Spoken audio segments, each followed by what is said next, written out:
Welcome to the Dangerous Tales Library. They're not all simple stories here. Some take on a very different form, like these diary entries of a woman trying to get two people to meet who have both had the same unnatural experience. But what if their meeting together should never happen?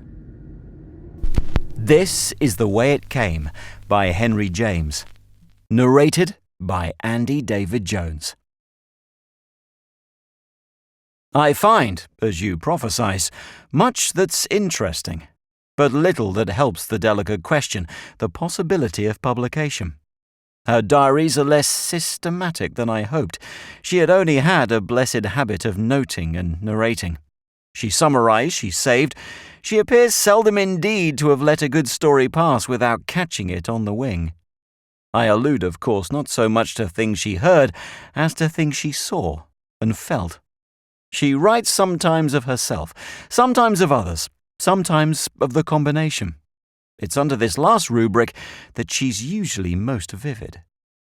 But it's not, you will understand, when she's most vivid that she's always most publishable. To tell the truth, she's fearfully indiscreet, or has at least all the material for making me so. Take as an instance the fragment I send you, after dividing it, for your convenience, into several small chapters. It is the contents of a thin blank book, which I have copied out, and which has the merit of being nearly enough a rounded thing, an intelligible whole.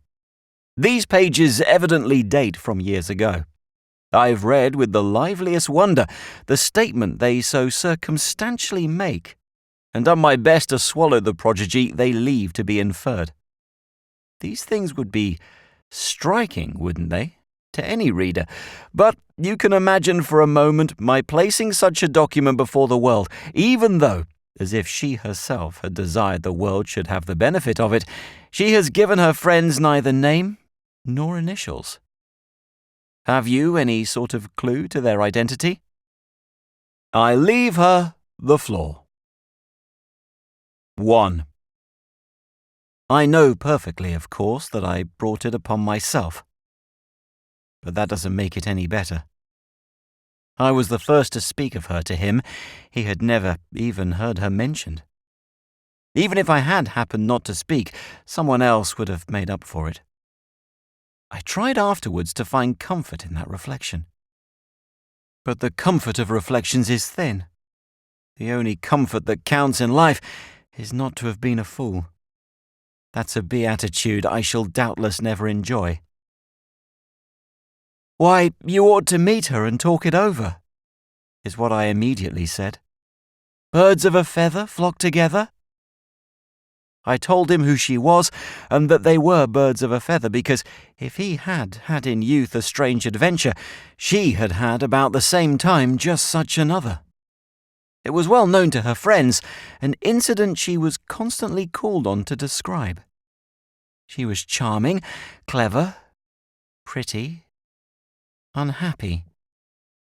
But it was none the less the thing to which she had originally owed her reputation. Being at the age of 18, somewhere abroad with an aunt, she had had a vision of one of her parents at the moment of death. The parent was in England, hundreds of miles away, and so far as she knew neither dying nor dead. It was by day, in the museum of some great foreign town. She had passed alone, in advance of her companions, into a small room containing some famous work of art, and occupied at that moment by 2 other persons. One of these was an old custodian. The second, before observing him, she took for a stranger, a tourist. She was merely conscious that he was bareheaded and seated on a bench. The instant her eyes rested on him, however, she beheld to her amazement her father, who, as if he had long waited for her, looked at her in singular distress, with an impatience that was akin to reproach. She rushed to him with a bewildered cry. "Papa, what is it?" But this was followed by an exhibition of still livelier feeling, when on her movement he simply vanished, leaving the custodian and her relations, who were at her heels, to gather round her in dismay. These persons, the official, the aunt, the cousins, were therefore, in a manner, witnesses of the fact at least of the impression made on her, and there was the further testimony of a doctor who was attending one of the party and to whom it was immediately afterwards communicated. He gave her a remedy for hysterics, but said to the aunt privately, "Wait and see if something doesn't happen at home." Something had happened. The poor father, suddenly and violently seized, had died that morning. The aunt, the mother's sister, received before the day was out a telegram announcing the event and requesting her to prepare her niece for it. Her niece was already prepared, and the girl's sense of this visitation remained, of course, indelible. We had all, as her friends, had it conveyed to us, and had conveyed it creepily to each other. 12 years had elapsed, and as a woman who made an unhappy marriage and lived apart from her husband, she had become interesting from other sources. But since the name she now bore was a name frequently borne, and since, moreover, her judicial separation, as things were going, could hardly count as a distinction, it was usual to qualify her as the one, who saw her father's ghost. As for him, dear man, he had seen his mother's. I had never heard of that till this occasion on which our pleasanter acquaintance led him, through some turn of the subject of our talk, to mention it, and to inspire me in doing so with the impulse to let him know that he had a rival in the field, a person with whom he could compare notes. Later on, his story became for him, perhaps because of my unduly repeating it, likewise a convenient worldly label, but it had not a year before been the ground on which he was introduced to me. He had other merits, just as she, poor thing, had others. I can honestly say that I was quite aware of them from the first.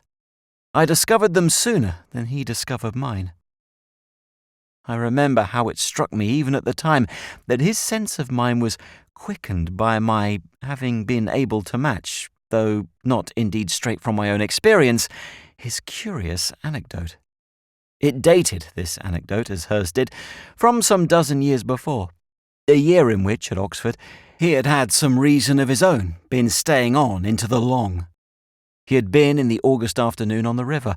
Coming back into his room, while it was still distinct daylight, he found his mother standing there, as if her eyes had been fixed on the door. He had had a letter from her that morning out of Wales, where she was staying with her father.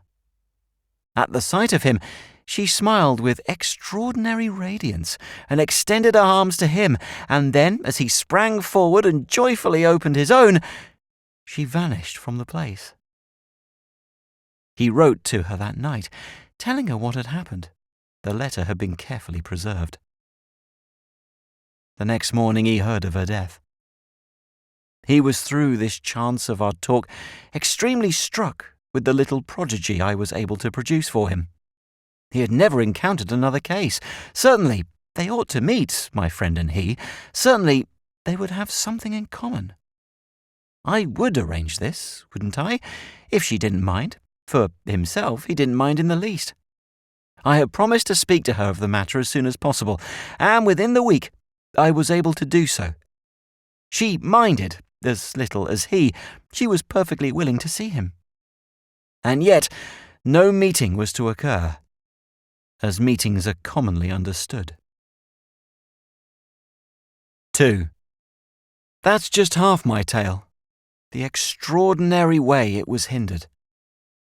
This was the fault of a series of accidents, but the accidents continued for years and became for me and for others a subject of hilarity with either party. They were droll enough at first, then they grew rather a bore. The odd thing was that both parties were amenable.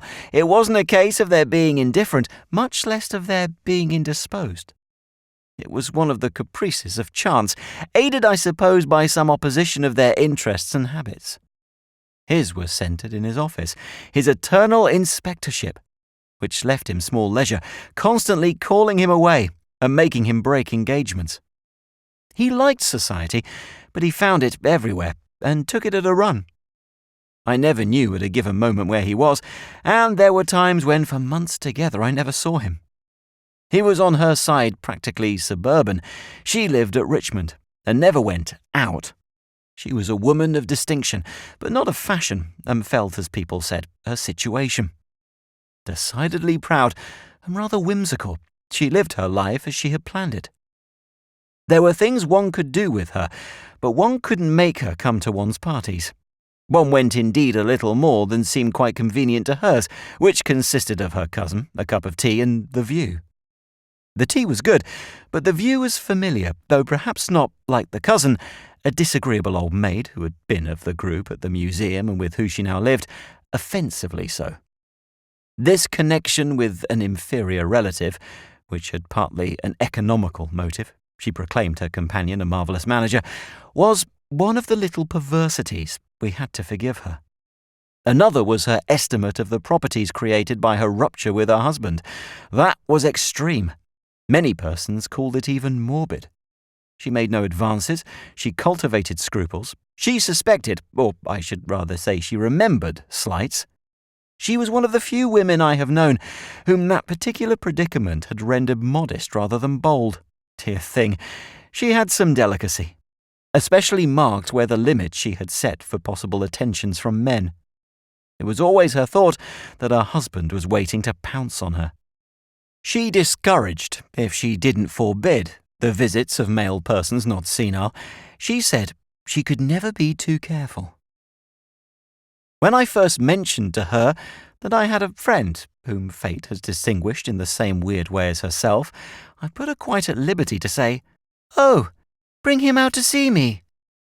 I should probably have been able to bring him, and a situation perfectly innocent, or at any rate comparatively simple, would have been created.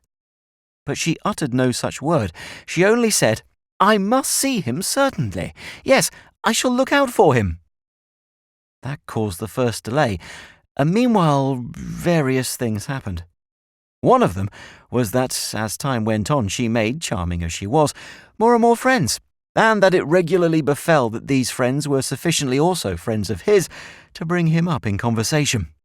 It was odd that without belonging, as it were, to the same world, or, according to the horrid term, the same set, my baffled pair should have happened in so many cases to fall in with the same people and make them join in the funny chorus.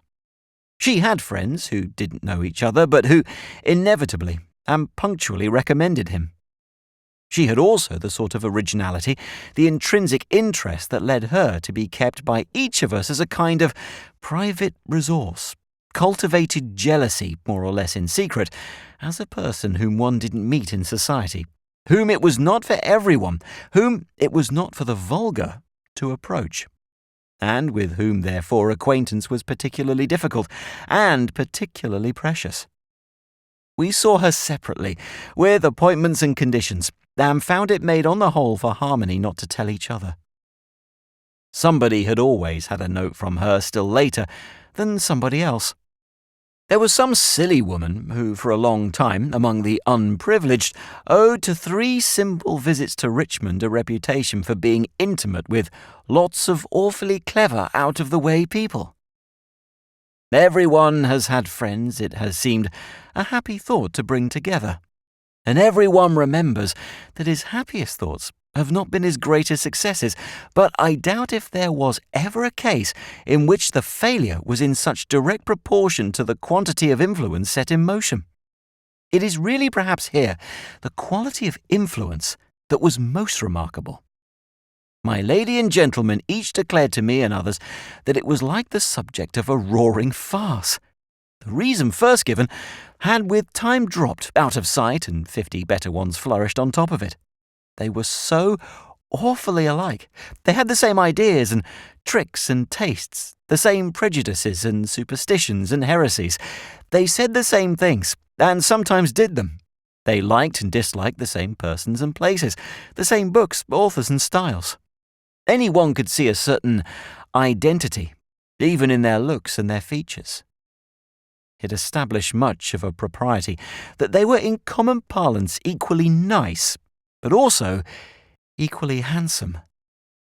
But the great sameness for wonder and chatter was their rare perversity in regard to being photographed. They were the only persons ever heard of who had never been taken and who had a passionate objection to it. They just wouldn't be for anything anyone could say. I had loudly complained of this. Him in particular I had so vainly desired to be able to show on my drawing-room chimney-piece in a Bond Street frame. It was, at any rate, the very liveliest of all the reasons why they ought to know each other, all the lively reasons reduced to naught by the strange law that had made them bang so many doors in each other's face, made them the buckets in the well, the two ends of the seesaw, the two parties in the state, so that when one was up, the other was down, when one was out, the other was in, neither by any possibility entering a house till the other had left it, or leaving it, all unawares, till the other was at hand.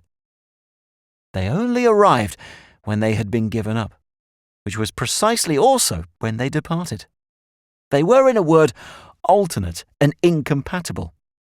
They missed each other with an inveteracy that could be explained only by it being preconcerted. It was, however, so far from preconcerted that it had ended, literally after several years, by disappointing and annoying them. I don't think their curiosity was lively till it had been proved utterly vain. A great deal was, of course, done to help them, but it merely laid wires for them to trip. To give examples, I should have taken notes, but I happened to remember that neither had ever been able to dine on the right occasion. The right occasion for each was the occasion that would be wrong for the other. On the wrong one they were most punctual, and there were never any but wrong ones. The very elements conspired, and the constitution of man reinforced them. A cold, a headache, a bereavement, a storm, a fog, an earthquake, a cataclysm infallibly intervened. The whole business was beyond a joke.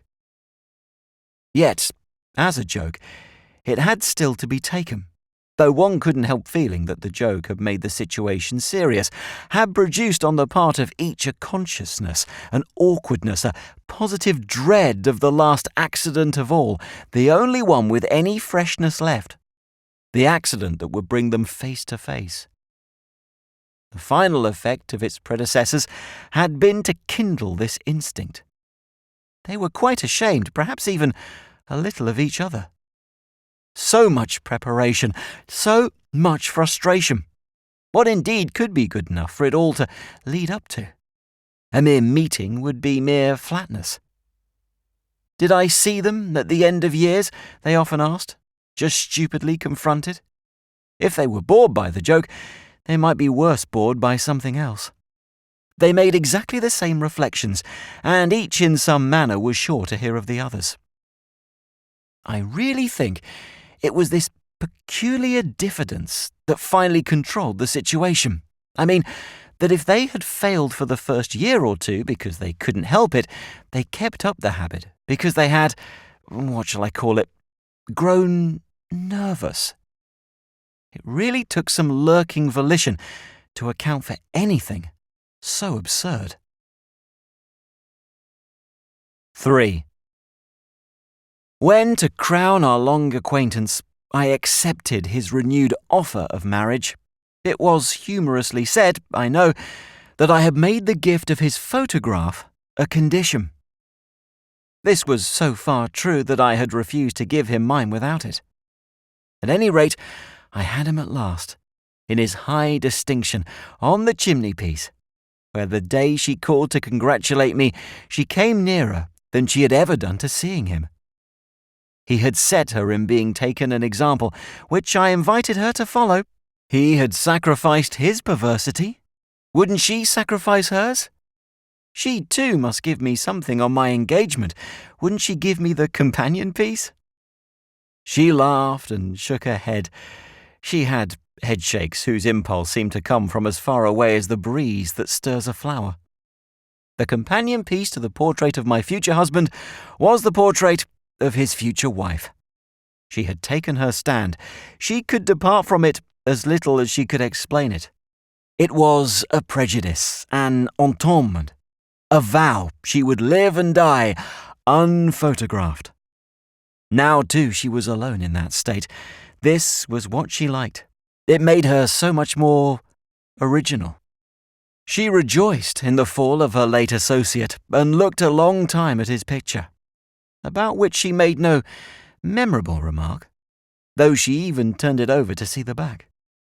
About our engagement she was charming, full of cordiality and sympathy. "You've known him even longer than I've not," she said, "and that seems a very long time." She understood how we had jogged together over hill and date, and how inevitable it was that we should now rest together.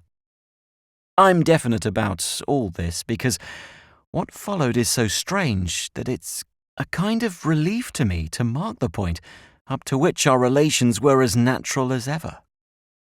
It was I myself who in a sudden madness altered and destroyed them. I see now that she gave me no pretext, and that I only found one in the way she looked at the fine face in the Bond Street frame. How then would I have had her look at it? What I had wanted from the first was to make her care for him. Well, that was what I still wanted up to the moment of her having promised me that he would on this occasion really aid me to break the silly spell that had kept them asunder. I had arranged with him to do his part, if she would as triumphantly do hers. I was on a different footing now. I was on a footing to answer for him. I would positively engage that at 5 on the following Saturday he would be on that spot. He was out of town on pressing business, but pledged to keep his promise to the letter that he would return on purpose and in abundant time. "Are you perfectly sure?" I remember she asked, looking grave and considering. I thought she had turned a little pale. She was tired. She was indisposed. It was a pity he was to see her after all at so poor a moment. If he had only seen her 5 years before. However, I replied that this time I was sure, and that success therefore depended simply on herself. At 5 o'clock on the Saturday, she would find him in a particular chair I pointed out, the one in which he usually sat and in which, though this I didn't mention, he had been sitting when, the week before, he put the question of our future to me in the way that had brought me round. She looked at it in silence, just as she had looked at the photograph, while I repeated for the 20th time that it was too preposterous that it shouldn't somehow be feasible to introduce to one's dearest friend one's second self. "Am I your dearest friend?" she asked with a smile that for a moment brought back her beauty. I replied by pressing her to my bosom, after which she said, "Well, I'll come. But I am extraordinarily afraid, but you may count on me." When she had left me, I began to wonder what she was afraid of, for she had spoken as if she fully meant it. The next day, late in the afternoon, I had 3 lines from her. She had found, on getting home, the announcement of her husband's death. She had not seen him for 7 years, but she wished me to know it in this way before I should hear it in another.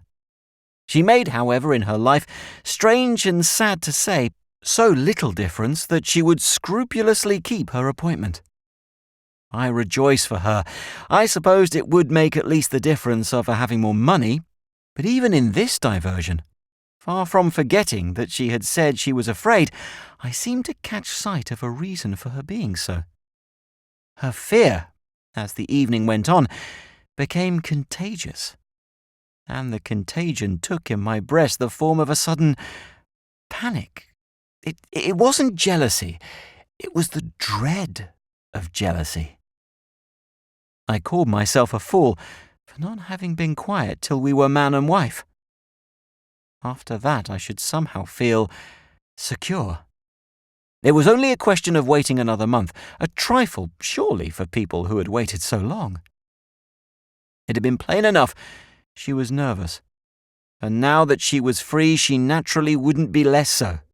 What was her nervousness, therefore, but a presentiment? She had been hitherto the victim of interference, but it was quite possible she would henceforth be the source of it. The victim in that case would be my simple self. But what had the interference been but the finger of Providence pointing out a danger? The danger was, of course, for poor me. It had been kept at bay by a series of accidents unexampled in their frequency. But the reign of accident was now visibly at an end. I had an intimate conviction that both parties would keep the tryst. It was more and more impressed upon me that they were approaching, converging. We had talked about breaking the spell. Well, it would be effectively broken. Unless indeed it should merely take another form and overdo their encounters, as it had overdone their escapes. This was something I couldn't sit still for thinking of. It kept me awake. At midnight I was full of unrest. At last I felt there was only one way of laying the ghost. If the reign of accident was over, I must just take up the succession. I sat down and wrote a hurried note which would meet him on his return, and which, as the servants had gone to bed, I sallied forth bareheaded into the empty, gusty street to drop into the nearest pillar box. It was to tell him that I shouldn't be able to be at home in the afternoon as I had hoped, and that he must postpone his visit till dinner time. This was an implication that he would find me alone. 4. When, accordingly, at 5 she presented herself, I naturally felt false and base. My act had been a momentary madness, but I had at least to be consistent. She remained an hour. He, of course, never came, and I could only persist in my perfidy. I had thought it best to let her come, singular as this now seems to me. I thought it diminished my guilt. Yet, as she sat there so visibly white and weary, stricken with a sense of everything her husband's death had opened up, I felt an almost intolerable pang of pity and remorse. If I didn't tell her on the spot what I had done, it was because I was too ashamed. I feigned astonishment. I feigned it to the end. I protested that if I ever had confidence, I had had it that day. I blush as I tell my story. I take it as my penance. There was nothing indignant I didn't say about him. I invented suppositions, attenuations. I admitted in stupefaction, as the hands of the clock travelled, that their luck hadn't turned. She smiled at this vision of their luck, but she looked anxious. She looked unusual. The only thing that kept me up was the fact that, oddly enough, she wore mourning. No great depths of crape, but simple and scrupulous black. She had in her bonnet 3 small black feathers. She carried a little muff of astrachan. She put me, by the aid of some acute reflection, a little in the right. She had written to me that the sudden event made no difference for her, but apparently it made as much difference as that. If she was inclined to the usual forms, why didn't she observe that, of not going the first day or 2 out to tea? There was someone she wanted so much to see that she couldn't wait till her husband was buried.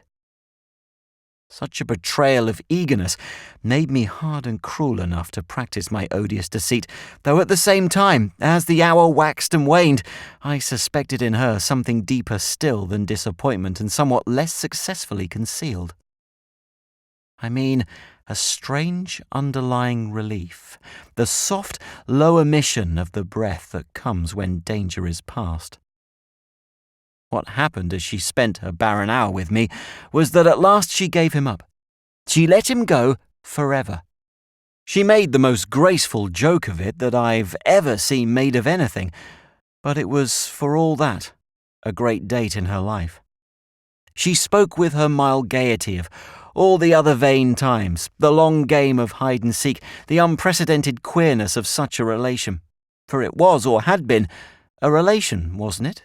Hadn't it? That was just the absurd part of it. When she got up to go, I said to her that it was more a relation than ever, but that I hadn't the face after what had occurred to propose to her for the present another opportunity. It was plain that the only valid opportunity would be my accomplished marriage. Of course she would be at my wedding. It was even to be hoped that he would. "If I am, he won't be," she declared with a laugh. I admitted there might be something in that. The thing was therefore to get us safely married first. "That won't help us. Nothing will help us," she said as she kissed me farewell. "I shall never see him." It was with those words she left me.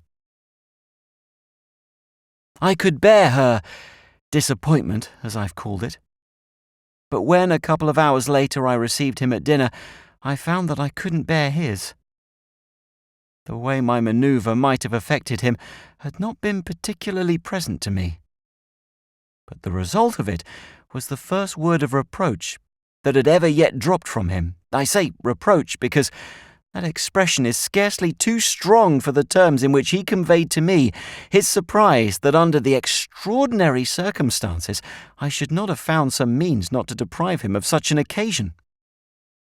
I might really have managed either not to be obliged to go out or to let their meeting take place all the same. They would probably have got on in my drawing-room without me. At this I quite broke down. I confessed my iniquity and the miserable reason of it. I had not put her off, and I had not gone out. She had been there, and after waiting for him, an hour had departed, in the belief that he had been absent by his own fault.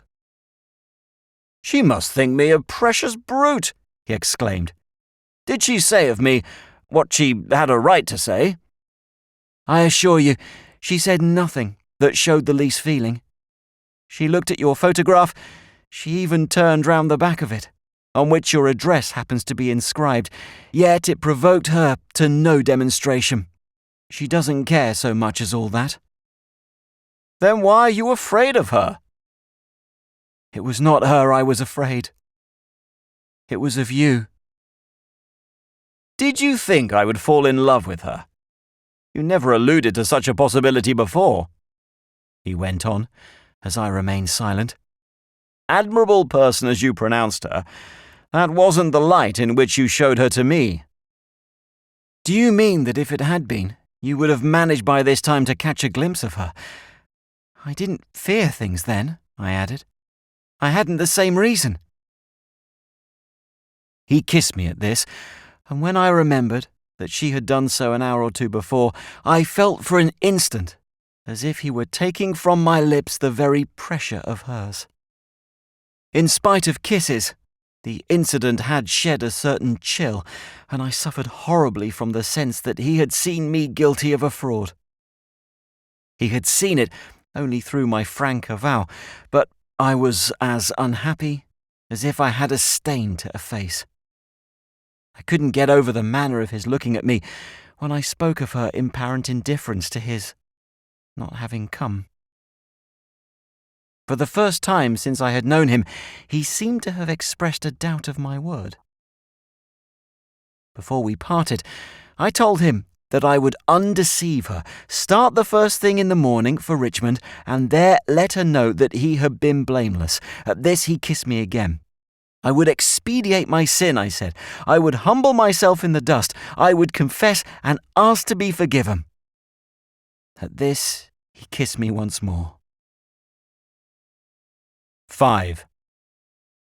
In the train the next day, this struck me as a good deal for him to have consented to, but my purpose was firm enough to carry me on.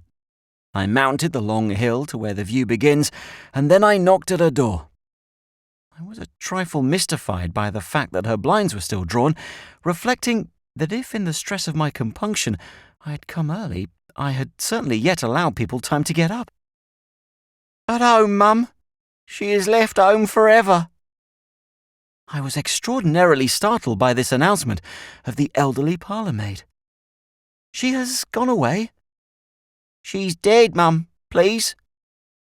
Then, as I gasped at the horrible word, "She died last night."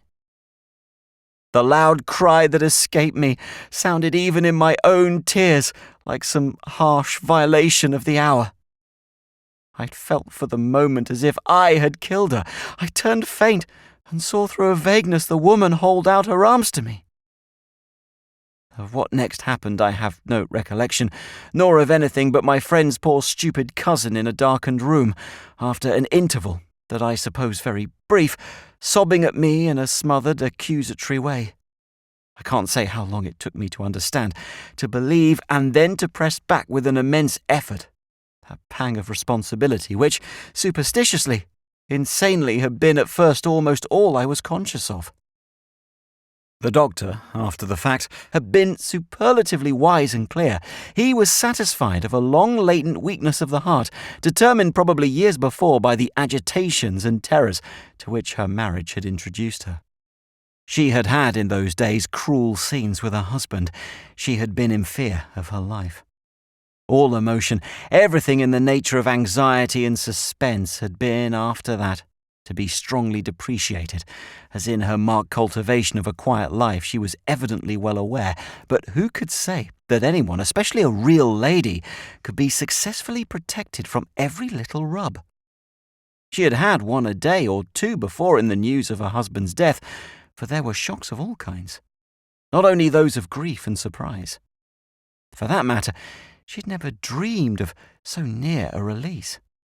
It had looked uncommonly as if he would live as long as herself.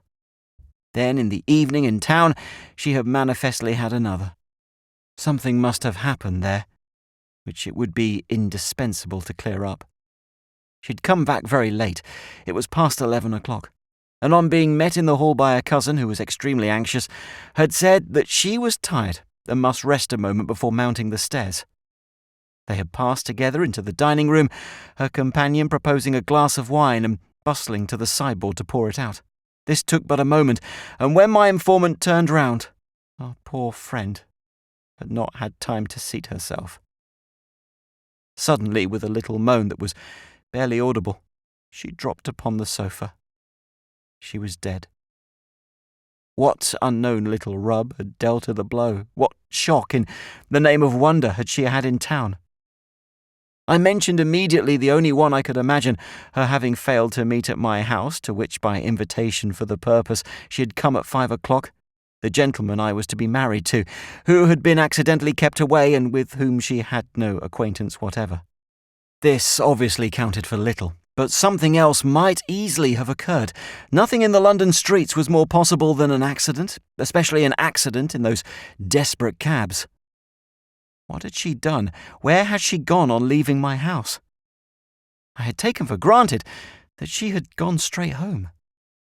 We both presently remembered that in her excursions to town she sometimes, for convenience, for refreshment, spent an hour or two at the Gentlewoman, the quiet little ladies' club. And I promised that it should be my first care to make at that establishment thorough inquiry. When we entered the dim and dreadful chamber, where she lay locked up in death and where, asking after a little to be left alone with her, I remained for half an hour. Death had made her, had kept her beautiful, but I felt above all, as I kneeled at her bed, that it had made her, had kept her silent. It had turned the key on something I was concerned to know. Upon my return from Richmond, and after another duty had been performed, I drove to his chambers. It was the first time, but I had often wanted to see them. On the staircase, which, as the house contained 20 sets of rooms, was unrestrictedly public, I met his servant, who went back with me and ushered me in. At the sound of my entrance, he appeared in the doorway of a further room, and the instant we were alone, I produced my news. "She's dead!" Dead? He was tremendously struck, and I observed that he had no need to ask whom, in his abruptness, I meant. "She died last evening, just after leaving me." He stared with the strangest expression, his eyes searching mine as if they were looking for a trap. "Last evening? After leaving you?" He repeated my words in stupefaction.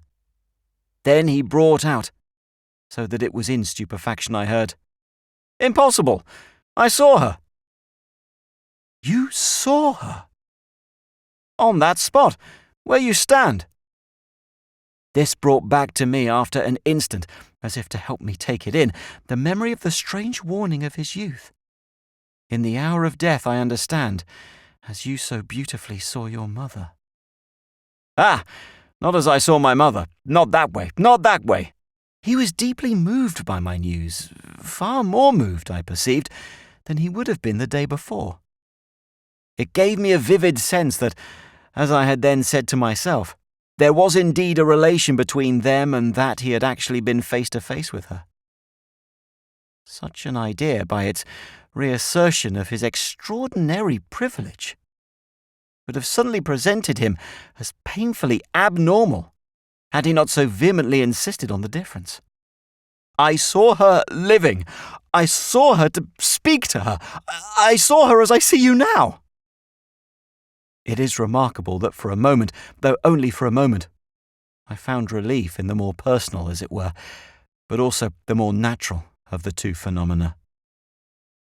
The next, as I embraced this image of her having come to him on leaving me, and of just what it accounted for in the disposal of her time, I demanded with a shade of harshness, of which I was aware, what on earth did she come for? He had now had a minute to think, to recover himself and judge of effects, so that if it was still with excited eyes he spoke, he showed a conscious redness and made an inconsequent attempt to smile away the gravity of his words. She came just to see me. She came after what had passed at your house, so that we should, after all, at last meet. The impulse seemed to me exquisite, and that was the way I took it. I looked round the room, where she had been, and I never had been. And was the way you took it the way she expressed it? She only expressed it by being here and by letting me look at her. That was enough, he exclaimed with a singular laugh. I wondered more and more. You mean she didn't speak to you? She said nothing. She only looked at me as I looked at her. And you didn't speak either. He gave me again his painful smile. I thought of you. The situation was every way delicate. I used the finest tact, but she saw she had pleased me. He even repeated his dissonant laugh. She evidently pleased you. Then I thought a moment. How long did she stay? How can I say? It seemed 20 minutes, but it was probably a good deal less. 20 minutes of silence! I began to have my definite view, and now in fact quite to clutch at it. Do you know you're telling me a story positively monstrous? He had been standing with his back to the fire. At this, with a pleading look, he came to me. I beseech you, dearest, to take it kindly. I could take it kindly, and I signified as much, but I couldn't somehow, as he rather awkwardly opened his arms, let him draw me to him. So there fell between us for an appreciable time the discomfort of a great silence. 6. He broke it presently by saying, "There's absolutely no doubt of her death." "Unfortunately none. I've just risen from my knees by the bed where they've laid her out." He fixed his eyes hard on the floor. Then he raised them to mine. "How does she look?" "She looks at peace." He turned away again while I watched him, but after a moment he began, "At what hour, then?" "It must have been near midnight. She dropped as she reached her house, from an affection of the heart which she knew herself and her physician knew her to have, but of which, patiently, bravely, she had never spoken to me."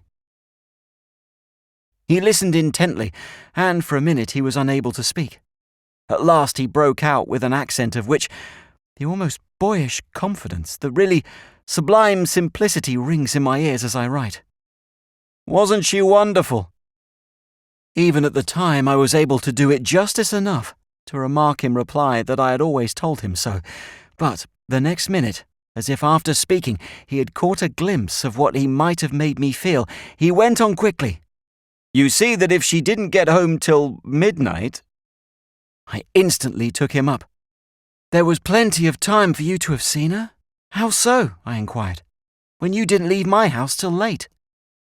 I don't remember the very moment. I was preoccupied. But you know that though you said you had lots to do, you sat for some time after dinner. She, on her side, was all the evening at the Gentlewoman. I've just come from there. I've ascertained. She had tea there. She remained a long, long time. What was she doing all the long, long time? I saw that he was eager to challenge at every step my account of the matter, and the more he showed this, the more I found myself disposed to insist on that account, to prefer, with apparent perversity, an explanation which only deepened the marvel and the mystery, but which, of the two prodigies it had to choose from, my reviving jealousy found easiest to accept. He stood there pleading with a candour that now seems to me beautiful, for the privilege of having, in spite of supreme defeat, known the living woman, while I, with a passion I wonder at today, though it still smoulders in a manner in its ashes, could only reply that, through a strange gift shared by her with his mother, and on her own side likewise hereditary, the miracle of his youth had been renewed for him, the miracle of hers for her. She had been to him, yes, and by an impulse as charming as he liked, but oh, she had not been in the body. It was a simple question of evidence. I had, I assured him, a definite statement of what she had done most of the time at the little club. The place was almost empty, but the servants had noticed her. She had sat motionless in a deep chair by the drawing-room fire. She had leaned back her head. She had closed her eyes.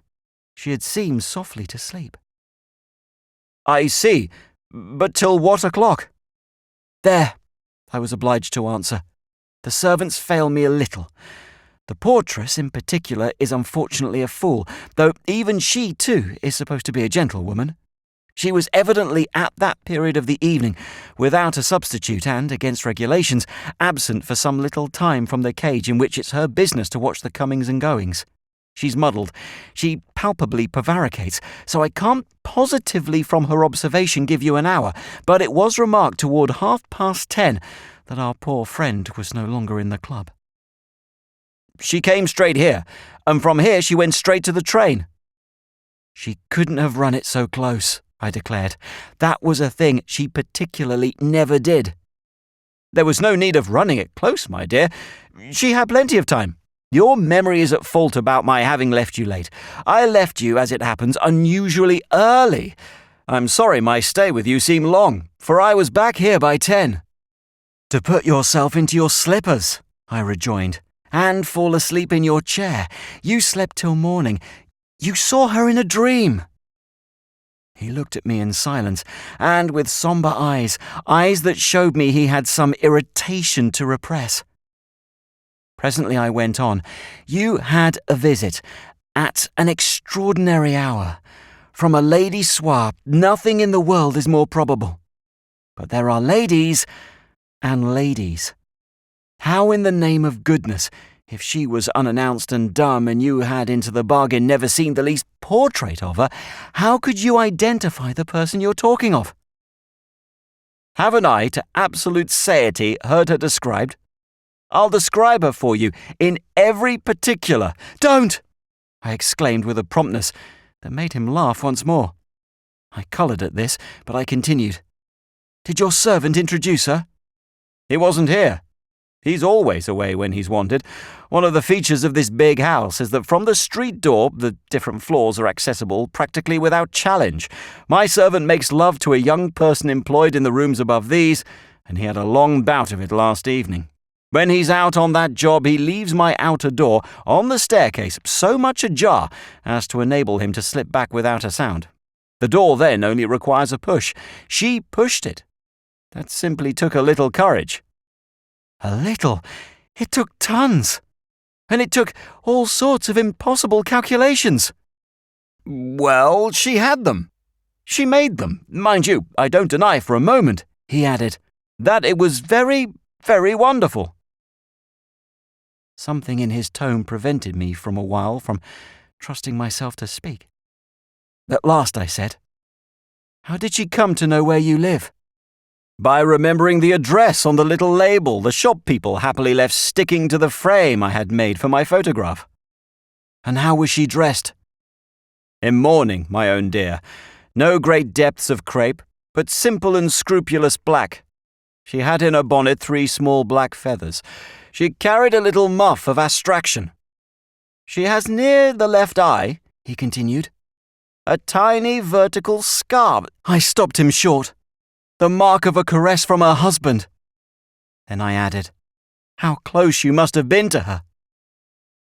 He made no answer to this, and I thought he blushed, observing which I broke straight off.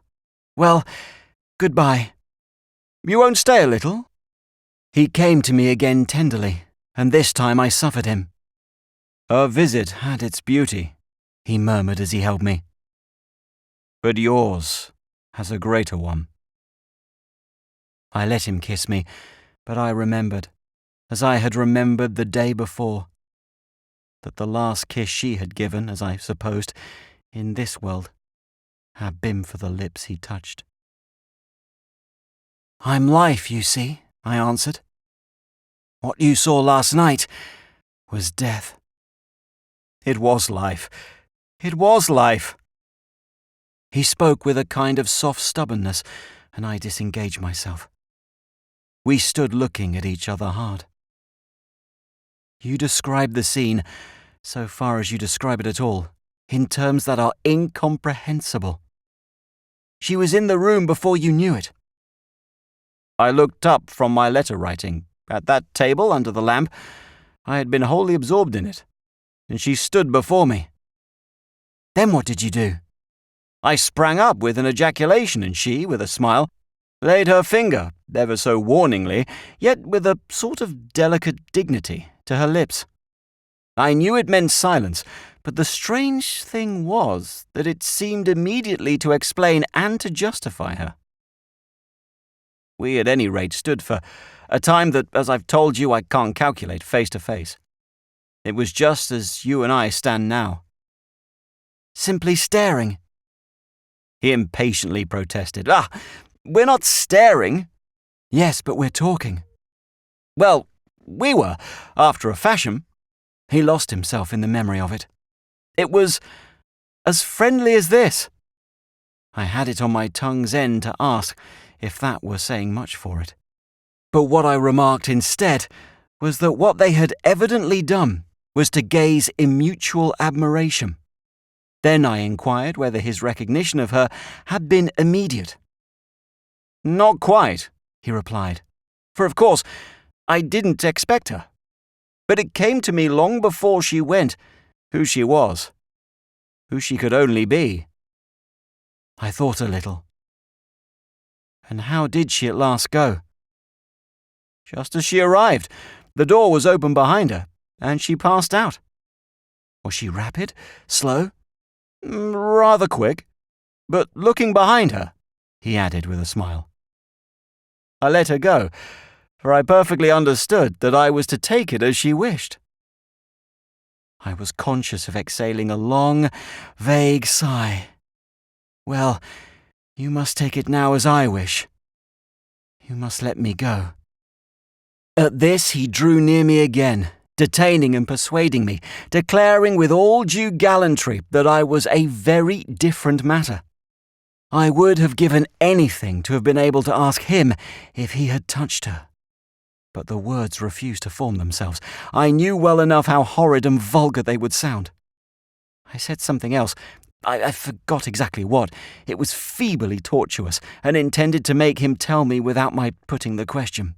But he didn't tell me.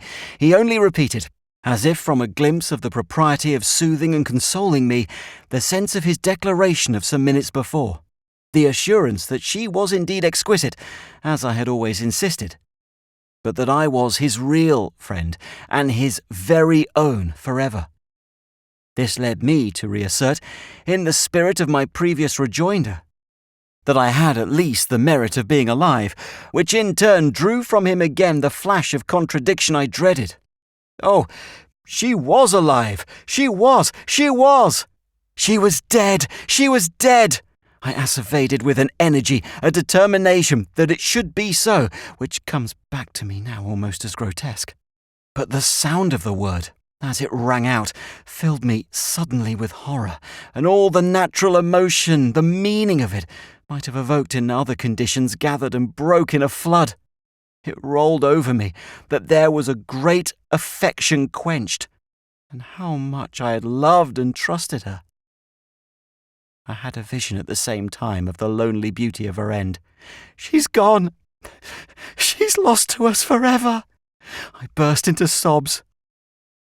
"That's exactly what I feel," he exclaimed, speaking with extreme kindness and pressing me to him for comfort. "She's gone. She's lost to us forever. So what does it matter now?" He bent over me, and when his face had touched mine, I scarcely knew if it were wet with my tears or with his own. 7. It was my theory, my conviction, it became, as I may say, my attitude, that they had still never met. And it was just on this ground that I said to myself it would be generous to ask him to stand with me beside her grave. He did so, very modestly and tenderly, and I assumed, though he himself clearly cared nothing for the danger, that the solemnity of the occasion, largely made up of persons who had known them both and had a sense of the long joke, would sufficiently deprive his presence of all light association. On the question of what had happened the evening of her death, little more passed between us. I had been overtaken by a horror of the element of evidence.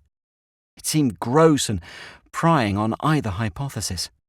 He, on his side, had none to produce, none at least but a statement of his house porter, on his own admission a most casual and intermittent personage, that between the hours of 10 o'clock and midnight no less than 3 ladies in deep black had flitted in and out of the place.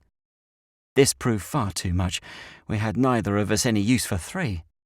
He knew that I considered I had accounted for every fragment of her time, and we dropped the matter as settled. We abstained from further discussion. What I knew, however, was that he abstained to please me rather than because he yielded to my reasons. He didn't yield. He was only indulgent. He clung to his interpretation because he liked it better. He liked it better, I held, because it had more to say to his vanity. That, in a similar position, would not have been its effect on me, though I had doubtless quite as much.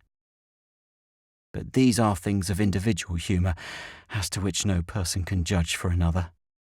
I shall have supposed it more gratifying to be the subject of one of those inexplicable occurrences that are chronicled in thrilling books and disputed about at learned meetings.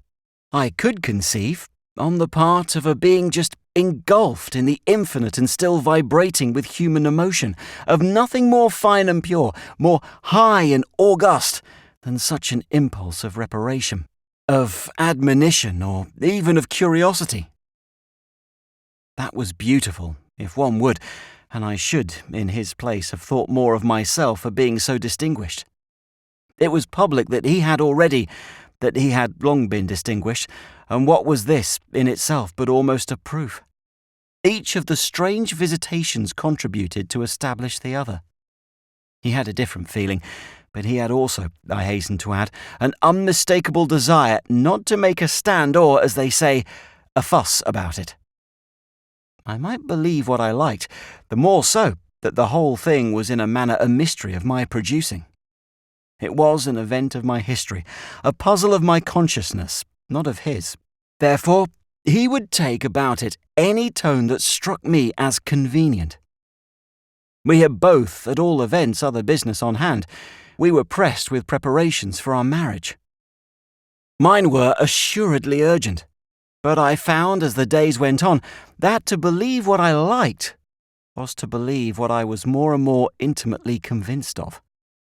I found also that I didn't like it so much as that came to, or that the pleasure at all events was far from being the cause of my conviction. My obsession, as I may really call it, and as I have begun to perceive, refused to be elbowed away, as I had hoped, by my sense of paramount duties. If I had a great deal to do, I had still more to think about, and the moment came when my occupations were gravely menaced by my thoughts. I see it all now. I feel it. I live it over. It's terribly void of joy. It's full indeed to overflowing of bitterness. And yet, I must do myself justice. I couldn't possibly be other than I was. The same strange impressions, had I to meet them again, would produce the same deep anguish. The same sharp doubts, the same still sharper certainties. Oh, it's all easier to remember than to write, but even if I could retrace the business hour by hour, could find terms for the inexpressible, the ugliness and the pain would quickly stay my hand. Let me then note, very simply and briefly, that a week before our wedding day, 3 weeks after her death, I became fully aware that I had something very serious to look in the face, and that if I was to make this effort, I must make it on the spot and before another hour should elapse. My unextinguished jealousy, that was the Medusa mask. It hadn't died with her death. It had lividly survived, and it was fed by suspicions unspeakable. They would be unspeakable today, that is, if I hadn't felt the sharp need of uttering them at the time. This need took possession of me, to save me, as it appeared, from my fate.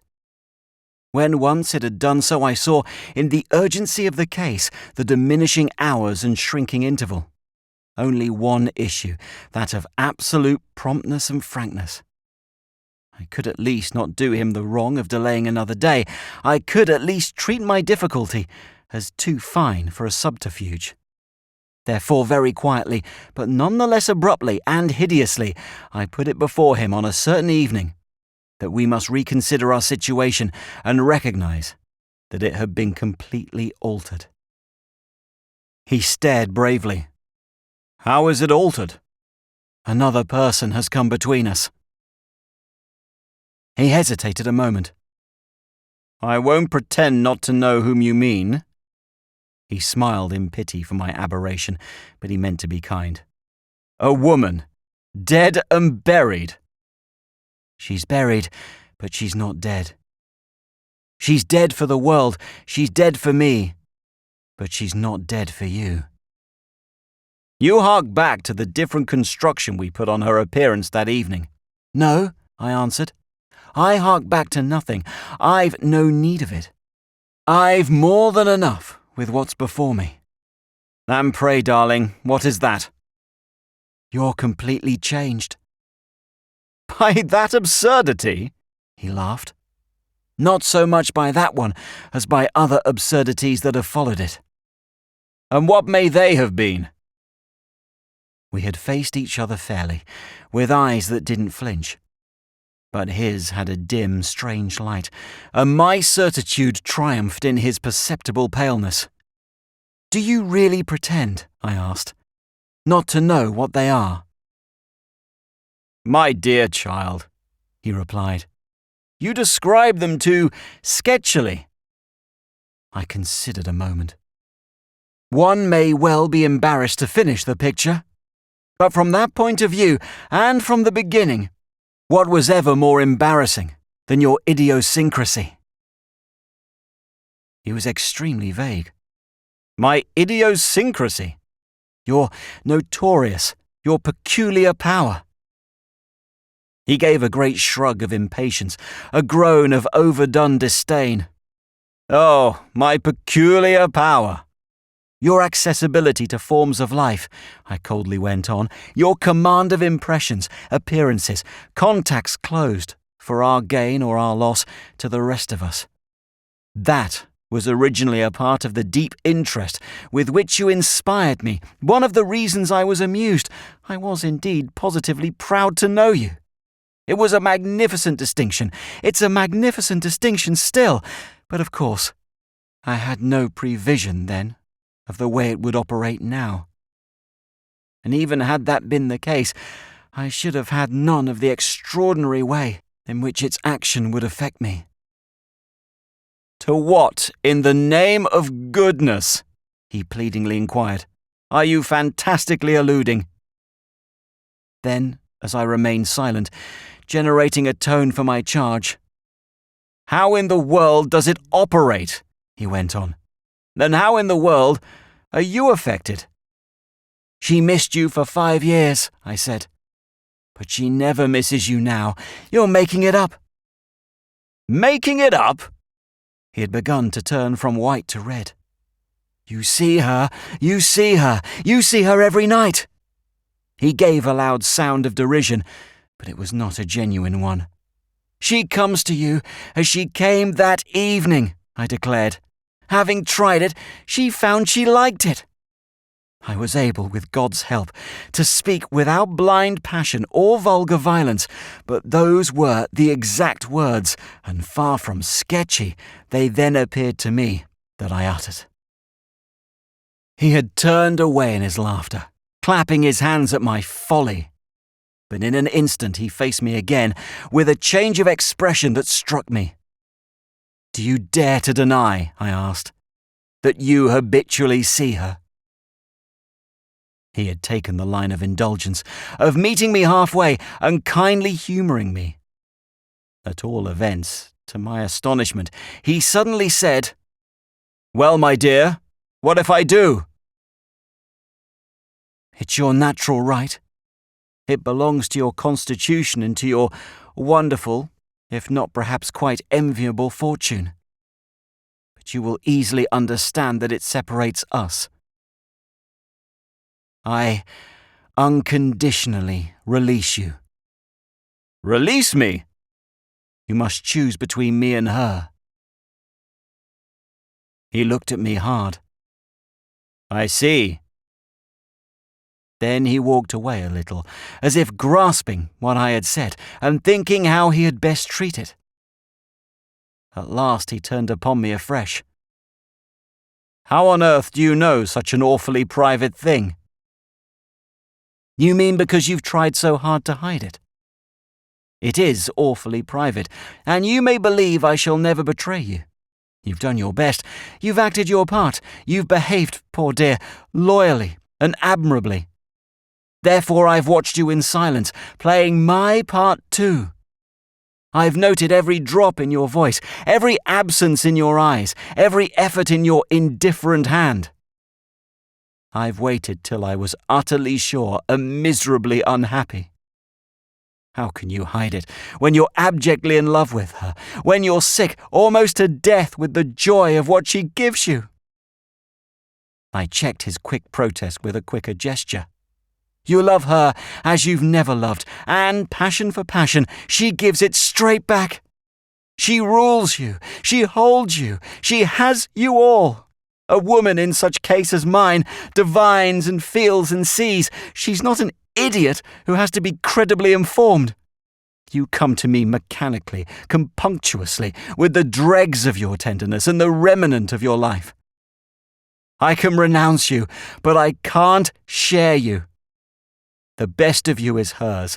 I know what it is, and I freely give you up to her forever." He made a gallant fight, but it couldn't be patched up.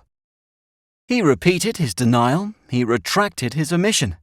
He ridiculed my charge, of which I freely granted him, moreover, the indefensible extravagance. I didn't pretend for a moment that we were talking of common things. I didn't pretend for a moment that he and she were common people. Pray, if they had been, how should I ever have cared for them? They had enjoyed a rare extension of being, and they had caught me up in their flight. Only I couldn't breathe in such an air, and I promptly asked to be set down. Everything in the facts was monstrous, and most of all my lucid perception of them.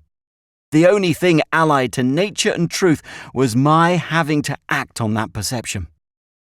I felt, after I had spoken in this sense, that my assurance was complete.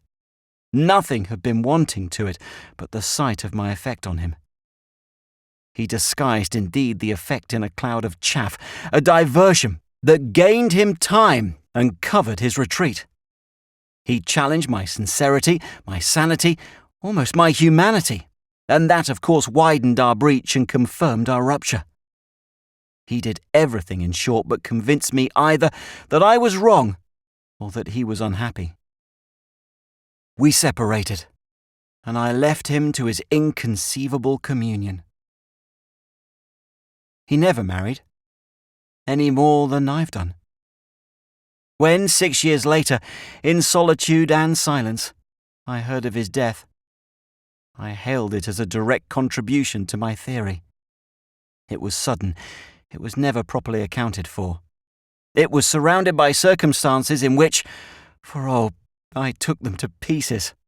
I distinctly read an intention, the mark of his own hidden hand. It was the result of a long necessity, of an unquenchable desire. To say exactly what I mean, it was a response to an irresistible call. That was The Way It Came by Henry James. Narrated by Andy David Jones. Thanks for stopping by. Remember, you can listen to these stories on your favourite podcast platform by searching for Dangerous Tales. And on YouTube, if you've enjoyed this tale, please hit the like button, and if you haven't yet done so, click subscribe and the notification bell so you don't miss any future Dangerous Tales.